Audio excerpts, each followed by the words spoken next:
Hey, this is Steve Zook. Welcome back to Pokesoo Channel. I just got this in like an hour ago. Put some new strings on it.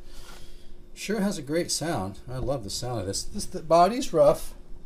It's had some thing on top here, but it's really got a great sound. But it looks like it had a set list on the back. Body's rough, but it plays good. Has a wonderful tone. Somewhere around 1950. It's a bitchin' guitar. That's why I bought it. Like I said before, my philosophy pretty much in guitars, I have to love a guitar or I don't get it for inventory, and that's the case with this. I played it, and even with old strings, it really has a nice ring to it, very, very nice balance, and it's got some really nice depth to the tone without being thuddy. It's a great guitar. Anytime, my experience with guitars is anytime you can buy something old like this, even if it's a bit rough cosmetically, man, the trade-off is worth it. It's got lots of fret left, by the way. Plays good.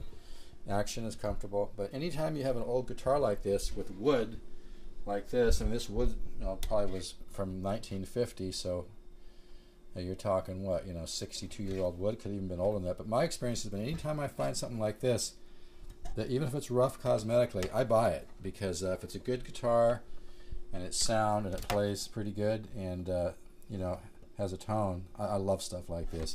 The binding's a little loose in some areas, but this is a guitar I wouldn't even mind keeping because, like I said, I just love stuff like this. And you don't see too many of these around, but I wouldn't do anything to this guitar except for maybe change strings. I just put a set of 11s on. I think it might even play better with 12s on it, but it has a wonderful tone, and I'll be showing that tone here pretty soon. Got to figure out if I'm going to keep this for my collection, put it in my studio, or sell it. So anyway, but just giving you a little tease on it here. Back of the headstock, that usual line like that. You see that in a lot of old guitars. No big deal. Just a line. And like I said, I think somebody had a set list on this. Probably why this guitar sounds so good, because it was actually played, It looks like somebody had taped a set list on there.